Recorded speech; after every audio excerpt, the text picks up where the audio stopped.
पुनर्विवाह।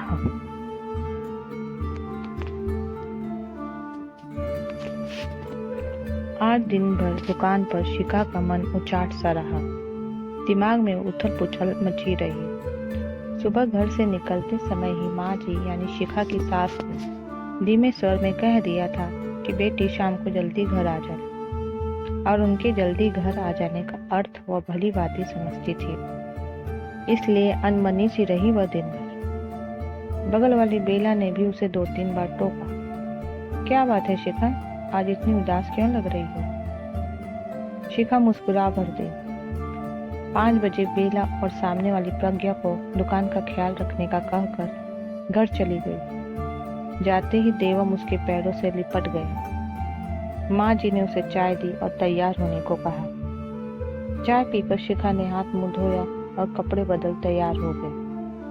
माँ जी ने जबरदस्ती उसके गले में चेन पहना दी और माथे पर बिंदी लगा दी। नियत समय पर विवेक और उसके माता पिता शिखा को देखने आ गए। शिखा को तो वे लोग फोटो देखकर ही पसंद कर चुके थे। आज तो एक तरह से बात पक्की कर विवाह का मुहूर्त निकालने आए थे। विवेक की माता जी ने शगुन देकर शिखा को एक तरह से अपनी बहू बना लिया। शिखा की आंखें भर आई। ठीक इसी तरह एक दिन माँ जी ने शगुन देकर शेखर के लिए उसे स्वीकारा था। तब मन में कितनी उमंगें थी। नए जीवन प्रवेश की खुशी थी, नए परिवार के साथ बंधने की प्रसन्नता थी, और आज वही सब दोहराया जा रहा है। लेकिन मन में कोई खुशी व उत्साह नहीं है, उल्टे दुखी और बुझा बुझा सा है मन। रात में देवम ने शिखा के गले में बाहें डालकर बड़े लाड से पूछा, मम्मी वो अंकल और दादा दादी कौन थे? वो तुम्हारे दादाजी के दोस्त और उनका परिवार था बेटा। शिखा ने उसके सिर पर प्यार से हाथ फेर कर कहा। देवम उससे चिपक कर जल्दी ही सो गया और शिखा को देर रात तक नींद नहीं आई। 5 साल पहले ही तो शेखर से विवाह हुआ था। शिखा का प्यार करने वाला पति, दिन भर स्नेह बरसाने वाले सास ससुर पाकर शिखा को मानो दोनों जहां की खुशियां मिल गई थी। बचपन में ही शिखा के माता पिता की मृत्यु हो गई थी।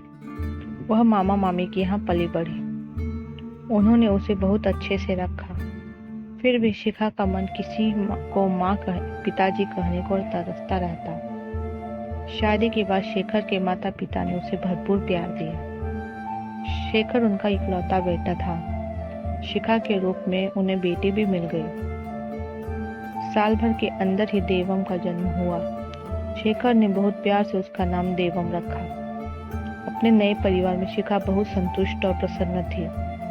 सबके प्यार और देवम के लालन पालन में वह अपने बचपन के अभावों और माता पिता की असमय हुई मृत्यु के हादसे को भूल गई थी। अब जीवन से शिखा को कोई शिकायत नहीं थी। हर तरह से सुख समृद्ध और संतुष्ट थी वह। लेकिन क्रूर होने को शिखा का यह रुख सुख रास नहीं आया। मामूल सी बुखार में एक दवाई के रिएक्शन से शेखर की हालत ऐसी बिगड़ी कि मात्र 4 दिनों में ही वह चल बसा। शिखा का दिमाग शून्य हो गया। 4 दिन पहले का हंसता खिलखिलाता शेखर यूं अचानक ही चला गया कि आज दुनिया में कहीं उसका नामो निशान तक बाकी न रहा। शिखा की दुनिया उजड़ गई। नन्हे देवम का रोना भी उसको सुनाई नहीं देता था। मात्र 2.5 साल का ही तो था वह, और उसके सिर से पिता का साया उठ गया। शेखर के माता पिता ने अपने दिल पर पत्थर रखकर इस हादसे को बर्दाश्त किया और देवम और शिखा को संभालने में अपना गम भुलाने लगे। महीनों बाद शिखा थोड़ी संभली और देवम की देखभाल में अपना समय काटने लगी। उनके घर के पास एक छोटा बाजार था, जहां ऊपर वाली मंजिल पर महिला मार्केट था। वहां बहुत सारी गृहिणियां अपना व्यवसाय चलाती थी। कोई पार्लर बुटीक तो कोई सिलाई पेंटिंग क्लास।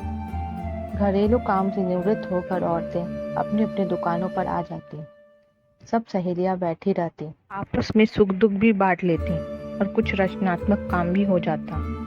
शिखा के ससुर जी ने भी उसे वहां एक दुकान दिलवा दी। शिखा नियम से देवम को स्कूल भेजकर दुकान पर आ जाती।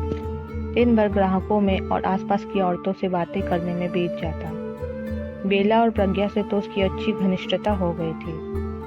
अब वह फिर से सामान्य होने लगी थी, लेकिन माँ और पिताजी को उसके भविष्य की चिंता सताने लगी थी। वे उसके पुनर्विवाह के लिए लड़का ढूंढने लगे। उनकी चिंता भी स्वाभाविक ही थी, क्योंकि वह मात्र 27 साल की ही तो थी अभी। पहाड़ सी जिंदगी वह अकेले कैसे काटती। शिखा दोबारा विवाह करने के लिए बिल्कुल तैयार न थी, पर सास ससुर के तर्कों और याचना के आगे उसे झुकना पड़ा। 2-4 जगह खोज खबर के बाद उन्हें विवेक और उसका परिवार बहुत अच्छा लगा। सारी बातें तय हो गई, विवाह की तिथि पक्की हो गई। तब एक दिन माँ ने बताया कि विवेक देवम को अपनाने को तैयार नहीं है। शिखा पर तो मानो वज्रपात ही हो गया। उस मासूम से तो पिता का प्यार छीन ही लिया किस्मत ने, अब माँ भी छीन जाएगी। माँ, मैं यह विवाह नहीं करूंगी। मैं देवम से अलग नहीं रह सकती। विवेक से कहिए अगर मुझसे विवाह करना है तो मेरे देवम को भी अपनाना पड़ेगा, वरना इस रिश्ते में मुझे कोई दिलचस्पी नहीं है। शिखा ने साफ सपाट शब्दों में कह दिया। ऐसा मत बोल बेटी, हम हैं ना देवम के साथ। सब जगह तुम्हारे विवाह की खबर हो चुकी है और मुझे विश्वास है कि तुम अपने अच्छे व्यवहार से विवेक का मन जीत लोगी, तो एक दिन वह देवम को अवश्य अपना लेगा। तब देवम को माता पिता दोनों मिल जाएंगे। माँ ने शिखा को समझाया। बेबस शिखा माँ के तर्कों के आगे हार गई और उनके गले लगकर रो दी। देवम के बारे में सोचकर उसका कलेजा मुंह को आने लगा। 15 दिन बाद ही एक सादे समारोह में शिखा और विवेक का विवाह हो गया। कुछ दिन विवेक के माता पिता दोनों के साथ रहे, फिर वापस कानपुर चले गए। शिखा नए घर, नए परिवेश और नए रिश्ते में अपने आप को ढालने का प्रयत्न करने लगी। विवेक बहुत समझदार, प्यार करने वाला और ध्यान रखने वाला जीवन साथी था। शिखा बहुत खुश थी, बस यही बात रह रहकर उसे कचोटती रहती कि काश विवेक उसकी ममता की तड़प को भी समझ पाता और देवम को भी अपना लेता। वैसे शिखा को इस बात की तसल्ली थी कि विवेक उसी शहर में रहता था। उसके ऑफिस जाते ही घर के काम करके वो अपनी दुकान पर चली जाती। स्कूल से देवम को भी पिताजी शिखा के पास छोड़ जाते। दोपहर भर शिखा देवम के साथ समय बिता लेती, उसे लाड़ प्यार कर लेती, लेकिन शाम को जब वो वापस घर आने लगती तब देवम रुआसा होकर उसका पल्लू पकड़ लेता। तब शिखा का कलेजा तार तार हो जाता। बड़ी मुश्किल से वह भरी आंखों से फिर मिलने का वादा कर उससे विदा लेती। रात भर देवम का रोता चेहरा उसके सामने घूमता रहता और वो सो नहीं पाती। कुछ महीने इसी तरह बीत गए। एक दिन शिखा को पता चला कि वह माँ बनने वाली है। विवेक की खुशी का ठिकाना न रहा और शिखा का हर तरह से ख्याल रखता। कुछ और महीने बीतने पर शिखा का दुकान पर जाना बंद हो गया और देवम से मिलने का जरिया भी। कभी कभी माँ पिताजी देवम को शिखा के घर ले आते, पर रोज रोज तो यह संभव न था। उसका हृदय बेचैन रहता। नियत समय पर शिखा ने एक बेटे को जन्म दिया। इस समय विवेक के माता पिता उसके पास आ गए। जब नन्हा 3 महीने का हो गया तो वे लोग वापस चले गए। अब शिखा दिन भर नन्हे के देखभाल में लगी रहती। नन्हे के देखभाल के दौरान उसे हर पल देवम का लालन पालन याद आता और वह तड़प उठती। वह दोपहर में अक्सर नन्हे को सीने से लगाकर देवम की याद में रोती रहती। उसके मन में देवम के बचपन की स्मृतियां सजीव हो जाती। वह उसकी मासूमियत भरी बातें सुनने को तरस जाती। जीवन साथी मिलने के बाद और दोबारा माँ बनने के बावजूद वो अधूरी थी। ऑफिस से आकर विवेक घंटों नन्हे के साथ खेलता रहता। रात में भी उठकर उसे संभालता, उसे घुमाने ले जाता। नन्हा अब 6 महीने का हो गया था। उसकी किलकारी से घर गूंजता रहता। नन्हे को वैक्सीन लगवाने के बाद शिखा घर पर लाई तो उसे बुखार हो गया। वह सारा दिन रोता रहता और चिड़चिड़ करता रहता। शिखा उसे संभालते संभालते बहुत थक गई थी। विवेक, अगर आप इजाजत दें तो मैं कुछ दिनों के लिए माँ के यहाँ हो आऊं? वहाँ नन्हे की देखभाल भी ठीक से हो जाएगी। उसने विवेक से पूछा। हाँ शिखा, हो आओ, तुम्हें भी थोड़ा आराम मिल जाएगा। बहुत थक गई हो तुम। मेरी चिंता मत करना, ऑफिस का कैंटीन बहुत अच्छा है, मैं वहीं खाना खा लिया करूँगा। विवेक ने सहर्ष अनुमति दे दी। शिखा खुशी खुशी नन्हे को लेकर माँ के घर आ गई। नन्हे को सारा दिन माँ पिताजी संभाल लेते। शिखा पूरा समय देवम के देखभाल में बिताती।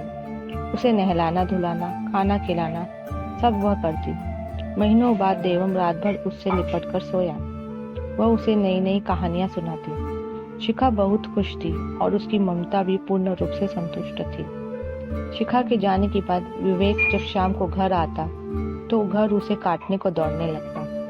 उसे शिखा और नन्हे की बहुत याद आ रही थी। देर रात तक वह टीवी देखकर मन बहलाता रहता। रात में सोता तो उसे नींद में भी लगता कि जैसे नन्हा रो रहा है या कुनमुना रहा है और वह चौंक कर जाग जाता।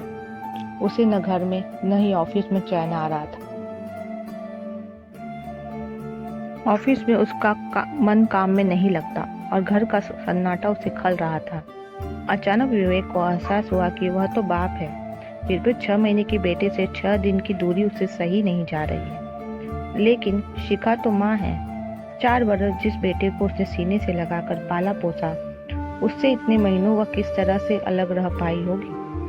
सचमुच वह कितना निर्दयी और छोटे दिल का है जो एक मासूम को उसकी माँ से जुदा कर दिया। यदि शिखा नन्हे को लेकर हमेशा के लिए चली गई तो कैसे जी पाएगा वो अपने जान से प्यारे बेटे के बिना, और फिर शिखा कैसे जी रही होगी अब तक देवम के बिना। कितना दर्द सहा होगा उसने। विवेक की आंखें भर आई। वह शिखा को अपना मन मान सकता है तो उससे उत्पन्न अंश को अपना क्यों नहीं मान सकता। कैसे वह इतना छोटे मन का स्वार्थी हो गया। उसे पश्चाताप होने लगा। अगले ही दिन विवेक शिखा के घर जा पहुंचा। नन्हे को गोद में लिए शिखा देवम को मान मनोहार करके खाना खिला रही थी। उसके चेहरे पर ममत्व की एक अलग ही चमक झिलमिला रही थी। विवेक ने उसे इतना प्रसन्न कभी नहीं देखा था। वो मुग्ध होकर शिखा को देखता ही रह गया। आज तक उसने एक माँ से यह गौरवमयी आंतरिक प्रसन्नता छीन रखी थी। वह ग्लानि से भर उठा। विवेक पर नजर पड़ते ही शिखा का चेहरा बुझ सा गया और देवम ने भी सहकर उसका आंचल पकड़ लिया। विवेक ने मुस्कुराकर देवम के सिर पर हाथ फेरा तो वह शिखा से सटकर खड़ा हो गया। तुम्हारे बिना घर बहुत सूना सूना लग रहा है। अब तो नन्हे की भी तबीयत ठीक है, चलो घर चलें। विवेक ने शिखा से कहा। आप माँ को ले जा रहे हैं? देवम की आंखों में आंसू भर आए। केवल माँ को ही नहीं बेटा, आपको भी घर ले जाने आया हूँ। अब से आप भी माँ के साथ ही रहेंगे, विवेक ने प्यार से कहा। सच अंकल? देवम प्रसन्न हो गए। अंकल नहीं पापा बोलो बेटा, मैं तुम्हारा पापा हूँ, विवेक ने उसे गोद में उठाकर प्यार से कहा। शिखा आश्चर्य से विवेक की ओर देख रही थी। मुझे माफ कर दो शिखा, मैं बहुत स्वार्थी था। आज तक मैंने माँ बच्चे को एक दूसरे से अलग रखा। मैं तुम्हारा अपराधी हूँ। नन्हे से अलग होकर मुझे अपने बच्चे से दूर रहने का दर्द का एहसास हुआ। मैं अपने दोनों बेटों को घर ले जाना चाहता हूँ। नन्हे के बिना मैं 4 रात नहीं रह सका। तुम देवम के बिना साल भर तक कैसे रह पाई होगी। बस अब तुम्हें और तकलीफ नहीं दूंगा। विवेक के स्वर में क्षमा याचना थी। शिखा इस अप्रत्याशित खुशी को पाकर रो ही पड़ी। मैंने कहा था ना बेटी, एक दिन सब ठीक हो जाएगा, माँ और पिताजी कमरे में आते हुए बोले। देवम विवेक के गले से लिपट गया। नन्हे को सीने से लगाए शिखा यह दृश्य देख भाव विभोर हो गई। आज उसे लग रहा था उसका परिवार पूरा हो गया। कहानी पसंद आए तो लाइक, सब्सक्राइब और शेयर अवश्य करें। धन्यवाद।